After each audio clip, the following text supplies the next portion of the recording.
publik. 6 vite më parë, bazuar në disa mesazhe të gjetura vite më vonë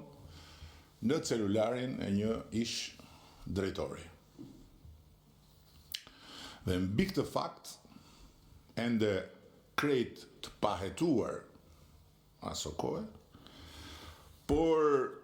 si rëndom të serviru më parë përmes korrierësh që hynë e dalin të kuzhina e stacionit trenit, si gjellë qensh, në 700 tenxheret e gjyqit politik dhe mediatik, u vendos fillimisht me një turavrap të pakuptueshëm nga prokurori dhe gjykatësi i seancës paraprake, pezullimi i antares së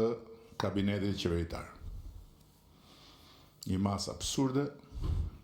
që siç e kemi shpjeguar më parë, pezulloi faktikisht funksionin, jo thjesht person. Prandaj, edhe nuk ka ndodhur kurrë dhe askund tjetër në botë një budallëk i kësaj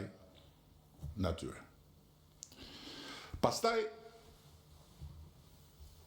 pa pritur fare përfundimin e procesit, të hapur prej nesh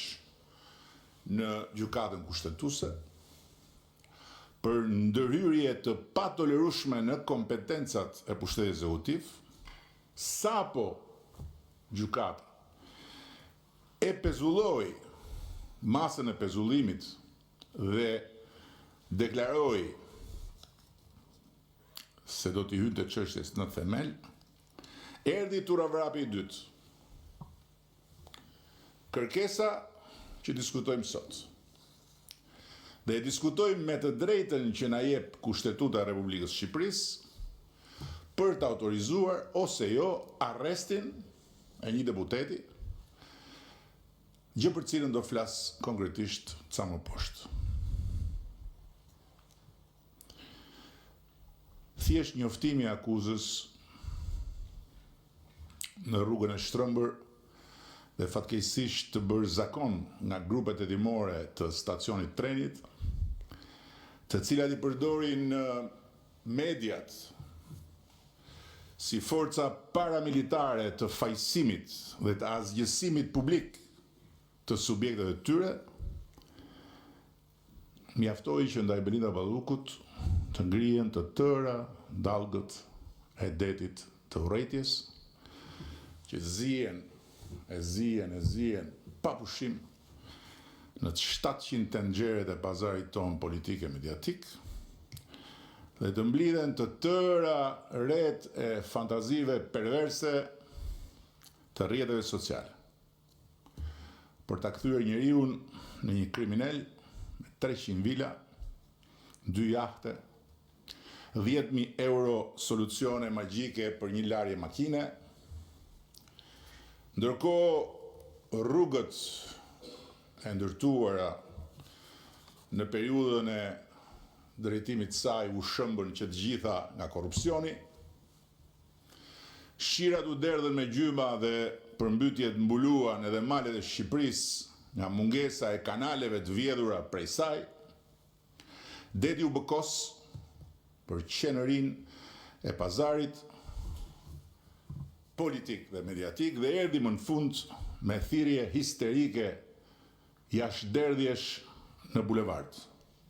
E shumëpritura orë e hakmarrjes madhe ndaj njeriu që e çoi Partinë Demokratike për Jufka në Dibër dhe asfaltoi krejt në Fier, me gjithë gazin e Zegjines. Hapklap burri i parë në historinë e Europës që Komiteti i Helsinkit e mori në mbrojtje nga një vajzë. Mëshirë, Zegjine, mbyll klap. Por ndërkohë që Belinda Balluku u kthye në shtrigën që duhet djegur në turrën mesjetare të druhe me zjarr molotovësh Dhe tërë fondet e mobilizuara si asnjëherë më parë në këto vite nga burimet e shtetit, të organizmave financiare ndërkombëtare apo të sipërmarrjes private për infrastrukturën u kthyen në parat grabitura prej asaj vetë, unë pikërisht sot duhet t'u them shqiptarëve se ndryshimin epokal që vazhdon dhe do të vazhdoj në sektorin e infrastrukturës dhe në sektorin energjetik të vendit tonë nuk e solli koha. Nuk e sollën as thjesht parat. Para janë harxhuar plot edhe më parë për ato rrugët e lëna rrugëve. Nuk e solli askush dhe asgjë tjetër. Përpos votës tyre për këtë parti, për qeverinë e kësaj partie, ku bën pjesë edhe Belinda Balluku si antare e kryesisë Partisë Socialiste, si një ndër njerëzit tanë më të votuar dhe më të mbështetur nga zgjedhësit, e cila për 6 vjet me radhë drejtoi Ministrinë e Infrastrukturës dhe Energjisë, duke punuar pa orar, luftuar pa rezervë për të realizuar në afat dhe në cilësi objektivat ambicioz programit tonë qeverisës, mes 1001 vështirësish në këta dy sektorë që e kanë vuajtur gjatë prapambetjen historike për shumë arsye. E di që edhe këtu mes nesh ka disa që mendojnë se fitoret shëmbullore elektorale të Belindës dhe skuadrave të udhëhequra prej saj në territor burojnë nga fuqia e pushtetit që ajo kishte. Kjo mbetet për t'u parë në zgjedhjet e afërta vendore në qarkun e Fierit, ku ajo do të vazhdojë të drejtojë qarkun dhe nuk do të jetë më në asnjë pushtet ekzekutiv. Por ajo që unë di me siguri është një gjë tjetër, se pak kush nga ne këtu i mban si Belinda Balluku kontaktet me territorin, duke shkuar rregullisht në zonat që mbulon si drejtuese politike. Nuk kam fare në plan ta shpall as hero dhe as viktim Belindën sot, dhe uroj që në hetimin e çështjes për të cilën ajo akuzohet se ka kryer një vepër penale, prokuroria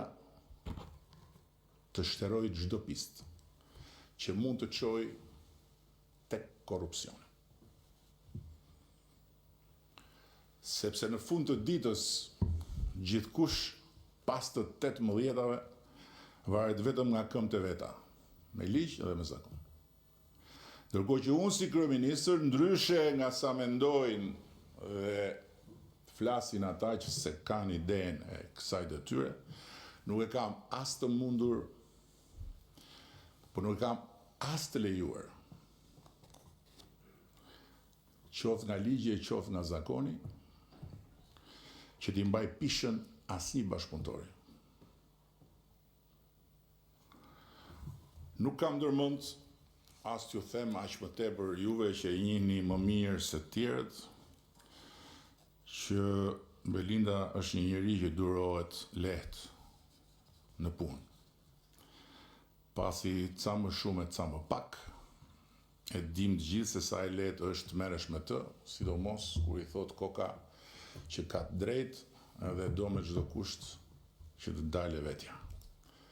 Nuk kam jo ndërmend ta shpall të pafajshme për çka akuzohet apo të shkel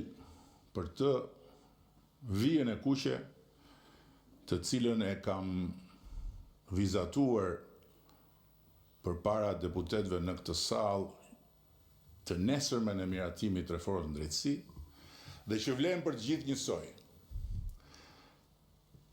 duke e marrë në mbrojtje nga drejtësia dhe duke hyrë në përmbajtjen e çështjes,